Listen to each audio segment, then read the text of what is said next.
So, Angus Young, thank you so much for your time, mate. You are a Hull journalist, and I come across your name a couple of weeks back. Obviously, I was digging in the archives. I basically come across an article of you actually going in to visit Paul Sykes in 1988/89, which was in Hull prison. One of the articles which really kind of struck me was you said something like, when I took a cameraman in to visit Paul, he was literally visibly shaken. So if we go back to the start, Angus, obviously you're a journalist, he was in Hull prison, but when was the first time you actually heard that name, Paul Sykes? I think it would have been probably around about that time of that interview, maybe a little bit before. To give you some sort of background, I was working on the Hull Daily Mail newspaper at the time. It was the evening newspaper in Hull, and I'd started there in 1984 as a general news reporter. I'd worked on a weekly newspaper before that, so I came as a qualified reporter, and I covered initially education, but I also did a bit of crime reporting. I had two or three people who sort of did crime, and I did the courts and stories about Hull prison. And I got to know the governor of Hull prison at the time, a chap called Phil Wheatley, quite well. Phil Wheatley was quite a progressive governor. He was also an ex-prison officer, which was and probably still is quite rare for the governors to have on their CV, and ultimately I think Phil went to become the Director General of the Prison Service, so I think he was the first ex-prison officer to actually become boss of the prison service eventually. But yes, at the time he was at Hull prison, and he was the governor there, and he was quite a progressive guy for the time, and I had a decent working relationship with him. I've done a couple of stories and features about life in the prison, the history of the prison and things like that. And so he was quite welcoming in terms of the media coming in. And once you got to know him and earned his trust, he understood that I wasn't there to sort of do him over, if you like. It was, as I say, it was quite a positive relationship. And from memory, that's how the interview with Paul came about. I'm pretty sure Phil arranged it, and it was on the back of Paul, obviously, winning the literary prize for his book. Yeah, I mean, I was actually with Phil Wheatley last year. I interviewed him many years ago, and I think he's something like the Home Secretary of Offenders now. And he actually, he had very fond memories of Paul in the 20 years he knew him. Obviously, he was a very dangerous man, but he could be very, what was the word? Very kind of educational to listen to if, but when you, so obviously you at the time there was a documentary being made which was Paul Sykes at Large, and then there was the other one which was basically on this whole special unit. But when was obviously the first time you met him? I mean, I imagine that would have been a scary experience, was it? Yeah, well, it was the first and only time I met him. The interview had been arranged, and as I say, I can't quite recall whether it was from my end or from Phil's end, but it was certainly triggered by the fact that Paul was in Hull, and he won the literary prize for his book, so he was an interesting prisoner to interview, and obviously the opportunity, as I say, who arranged it, I can't quite remember, but the opportunity arose to go in and do an interview with him, and then, as a journalist, it's obviously something you jump at. I think it's probably worth remembering in those days, no social media in those days, we're talking about the 1980s. Yeah. So in terms of awareness about high-profile prisoners and their backgrounds, it was fairly limited. It was limited to the latest newspaper article on him or a TV documentary that comes out, but there wasn't the access you have these days where you can instantly find a huge amount of information about somebody, literally with a few clicks. So it was a bit going into the unknown, and obviously because of his background and because there was certain awareness of his criminal career and the violence that was in there, I'm pretty sure he was in Hull at the time after a robbery. But there was a precaution in terms of going in there. I seem to recall before actually going into the actual interview, I had a sit down with Phil Wheatley and went through the do's and don'ts of what we could and couldn't do something you shouldn't do in terms of actually coming face to face with them. Yeah.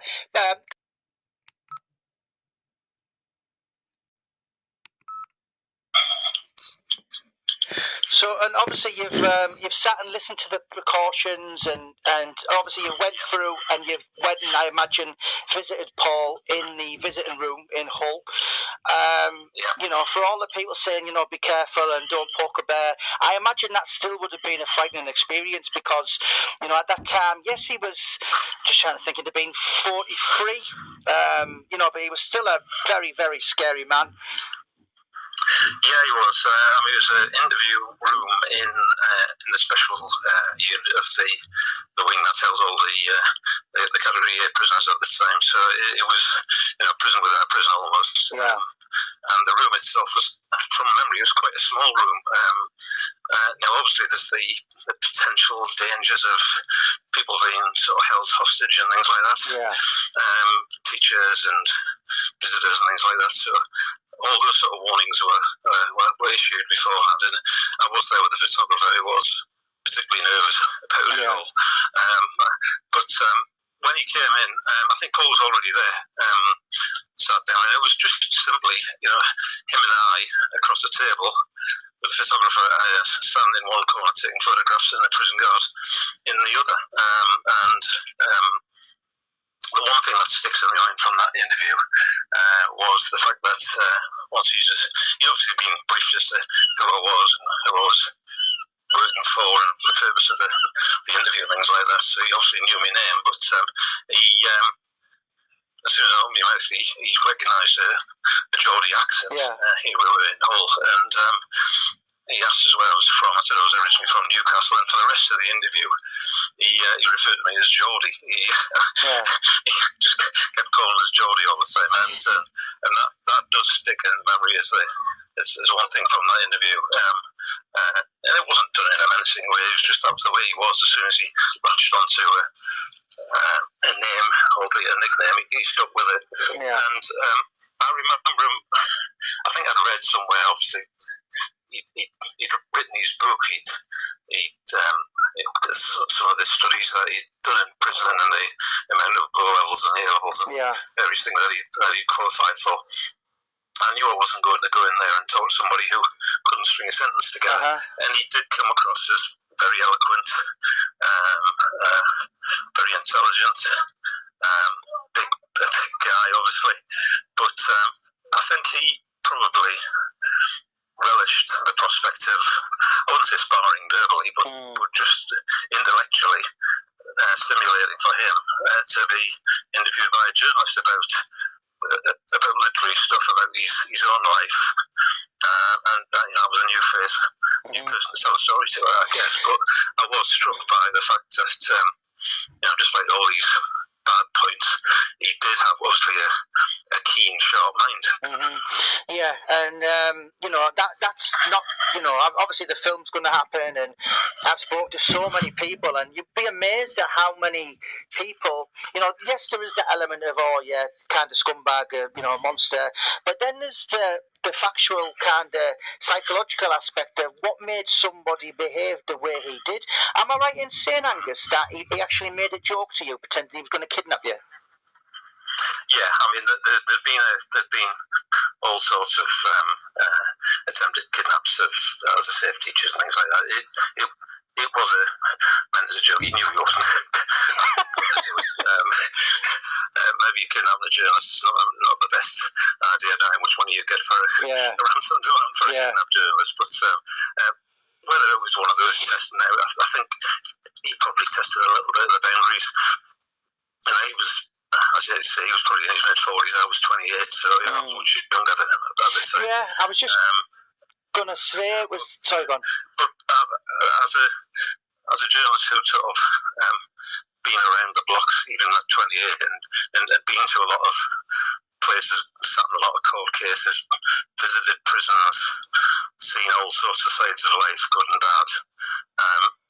I wasn't there to be intimidated as much as I could try not to be intimidated, if you like, because I had a job to do. I think he was quite respectful of that, really. Yeah. I mean, it was actually, if you're thinking back now, so that was actually 35 years ago. So obviously it was a long time. I think Paul would have been 43. So he was born in 1946. So there was two documentaries that year. There was Paul Sykes at Large, and then there was the second one which actually didn't get aired because a guy from Hull, a guy called David McAllister, escaped. Obviously, that case, yes, he was allegedly the first prisoner to ever escape from Hull prison, and he escaped with the help of I think it was a teacher or a prison. It was a prison officer called Pauline McHardy or something like that. I think she actually got jailed as well. I don't know whether I've actually put the documentary on my YouTube channel, and it was never aired back at the time. I think it was due to be out somewhere around 1990. We actually dug it out probably about 5 years ago now, and on it there was a lady called. Oh God, she was a teacher called. Oh God! So basically, the story was there was David McAllister and another prisoner called Frank Winston, and they were kind of almost fighting for her attention. In the end, the documentary sees, as I said, it's on YouTube. If you just type in Hull Prison special unit, but a lot of people get confused and they think that was actually the teacher that helped her. It wasn't. It was Pauline Hardy, I think it was. I said she got a custodial sentence. And your article itself, I mean, as I said, you only met Paul Sykes once. So what was the article about then? Was it about his book, which won the Kerr Award? Yeah, that was the angle. Was the book had come out, he won the award, and this is the man behind the book, if you like. Because even in those days, you didn't get the opportunity very much to go in and interview prisoners. I think with my relationship with Phil Wheatley, I'd done a sort of series of articles of, as I say, life inside prison, and certain prisoners had been selected to sort of be available for interviews in that. So I did sort of like all aspects of the prison, from life in the cells to working in the kitchens to whatever, and they were sort of just your typical prisoner rather than either anybody famous or anybody hugely violent. So the opportunity to do an interview with somebody like Paul Sykes, who was even back then a celebrity prisoner, I suppose, was too good to miss. Yeah, I mean, he was kind of widely regarded as the most difficult prisoner, particularly in the 70s and the 80s. But I think when you're talking about that time, if you like, in Hull Prison, you had your Patrick Mackay, who was a serial killer, your Fred Lowe was in there, David McAllister, a couple of others, and this was basically the worst of the worst, if you like. Obviously, Sykes spent a lot of his time in the special unit, which was, I've interviewed so many people over the years, and I mean, a lot of the, I mean, I'm not sure you're aware, but Paul Sykes from the age of 17 to 31, he spent something like 9 months at large, and 5 years of those were actually in solitary confinement, not for reasons, these days it'll be for their own protection, but that was actually to keep the prisoners safe from him. Obviously there's quite a big, I suppose, fuss getting made of Sykes now. Obviously, the books, the forthcoming film. You met him, I didn't. I mean, can you kind of understand the interest and it's almost kind of public fascination with characters such as him? Yes, I can.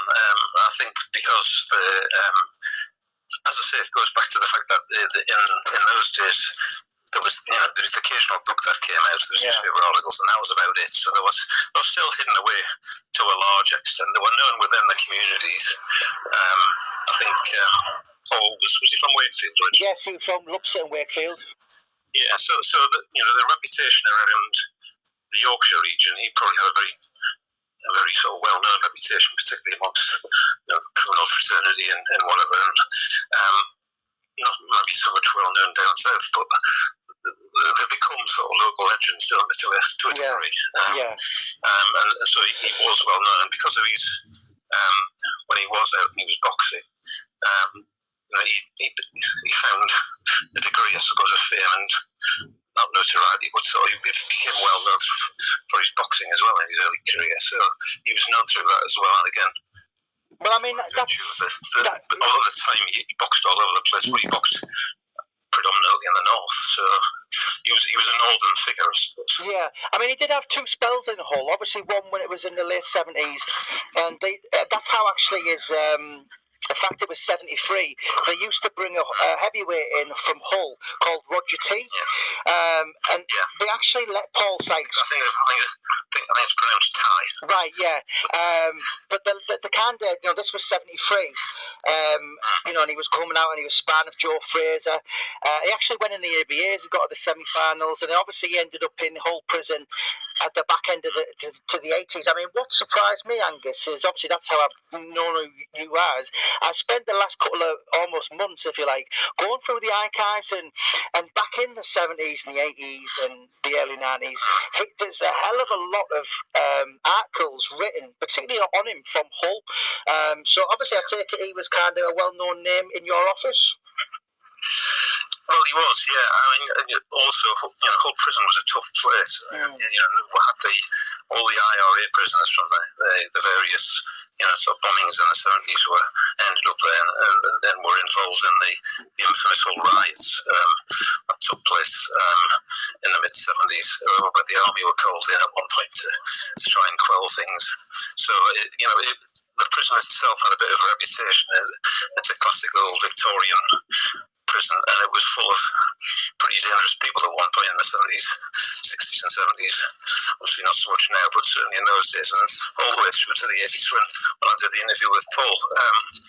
And then when you had people like McAllister doing the prison escape, I think there was a gun involved in that. Yes, there was. It was big news.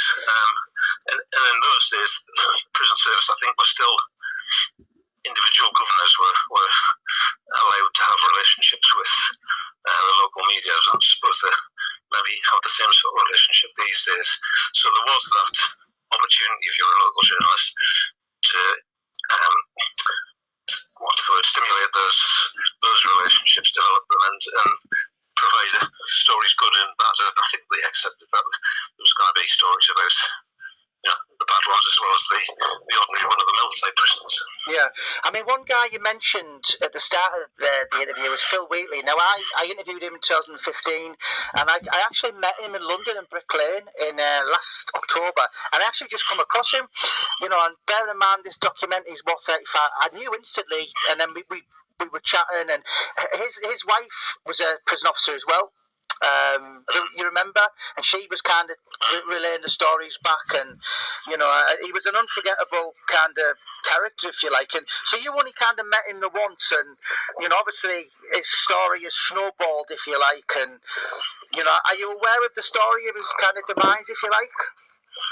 Well, I've sort of caught up with it. I didn't really sort of follow his career, if you want to call it that, as much as I was aware when he passed away. And to be honest, since you've been in contact with me, I've sort of rediscovered the afterlife, if you like, of all the stories and the books and the potential film about his life. And I can understand it. I mean, the one documentary that did get shown, it does come across as a fairly sort of fascinating character, which I say the tracks you want to be on. And he was quite a compelling character. I mean, the other thing, apart from calling us Geordie all the way through, was just the sheer size of him. I mean, he was a big man, even sitting down behind his desk. And he had the classic ex-boxer's face, I suppose, as well. He just looks the part, doesn't he? So I do remember the references to me being a Geordie, and just his presence, I suppose, physical presence. Yes. I don't think I was necessarily intimidated or frightened by his presence. It was just, I was aware of it. Yeah, and obviously your cameraman kind of was. Yes, he was. He was a bit older than me, but he was a nervy chap at the best of times, and I could tell obviously he was a little bit twitchy about it. The thing is, when you go in and interview somebody in prison in those days, I'm sure it's the same these days. Even going into prison, I don't know if you've been in a prison in your time, but it's particularly in a prison like Hull, with as I say, an old Victorian prison. It's quite an experience, even if you've been in a couple of times as a non-prisoner, if you like, or an outsider, to go through the well, it's not the rigmarole, it's the necessary rigmarole of just going through umpteen doors and gates and locks and keys, and it is literally like the start of Porridge, the TV series. It's that sound captures it perfectly, because for the first 5-10 minutes when you did a prison visit and you were going in to interview somebody or do a story, it was a non-stop parade of doors being opened and shut and keys turning and chains and things like that, and that's enough to put you off any idea of ever going there for the wrong reasons. Yeah. Last two questions then. So obviously, I imagine, I've interviewed everyone, the who's who, if you like, and they kind of always come across with, he liked the sound of his own voice. I dare say maybe narcissistic, sociopath, if you like. Am I right in saying your interview was him basically just kind of liking the sound of his own voice for an hour? I wouldn't say he liked the sound of his own voice. My memory of it was that he found it a bit of a stimulation, a bit of a break from the norm, if you like, to be getting interviewed by a journalist. So there was the little fest, the little verbal prods that he carried out during the interview, but I think he enjoyed it as much as I enjoyed it. I didn't sort of see it as him being there just to sort of shout his mouth off about how great he was or otherwise. I do recall he was quite acceptance of the fact, as you pointed out earlier on, he spent so much of his time in prison. Yeah. And when he did get out, 9 times out of 10 he was back inside within days or weeks, and he'd lost an awful lot of his normal life, to the prison system. Yeah, I mean, at that point where, he got released September the 11th, 1989, and actually at that point he'd spent something like 21 years out of the past 26. I think I sat with his sister once and his best mate, and I think we worked out, he died just short of his 60 in 10 months, and I think he actually did behind the door something like 27 years, which is, a frightening prospect and just complete waste of time. From a guy who was obviously very highly switched on, had an education, a school teacher who couldn't really hold a torch with. He obviously had a passion for punching people, and I asked his sister once, and I said, "Do you think he was mentally ill or whatever, all that?" And she said to me, well, all the prisons he was in and all, he said they did tests on him, and apparently he wasn't. And I mean, you met him. I take it he was a very switched on character. Yeah, he was. Like I say, he was. There was a keen intellect. You weren't. I wasn't interviewing a punch drunk ex-fighter. Yeah. No marked criminal who couldn't string two words together. He was switched on. He was bright. He was sharp. He was a little bit cheeky. As I say, he enjoyed talking to me as much as I enjoyed. Yeah. I'm guessing when you're so heavily institutionalized like he is, or he was, over the course of his life, it must have been for him so difficult to try and leave that life and try and start a new life outside. I would think it'd be almost impossible. Yeah, I mean, I have kind of spoken to all kinds in the last 12 years on this kind of journey, if you like, and the experts say any man who's actually did something like 10 years and above has changed for the worst. Obviously he had for all his kind of, I suppose, impressive points, he had a passion for extreme violence and basically punching people's lights out. But very last question, Angus, before I leave you, and I thank you so much for your time, mate. I know you're out walking your dog. Obviously, there's been You can't glamour somebody like that, but he's a part of social history. He's a part of Wakefield. He's a part of Hull prisons. You've seen all the films, the Crays, your Bronsons, the Essex Boys. I know kind of what's behind the background. It's taken a lot of time. And in the next couple of years, when the film does come on and his name's in the spotlight, I dare say you'll be probably sat in your in the front room thinking, my God, I actually met that guy once. And I think what's just the last question is, overall, what's your last memory of him, if you like? How do you kind of look at it upon now, 35 years on?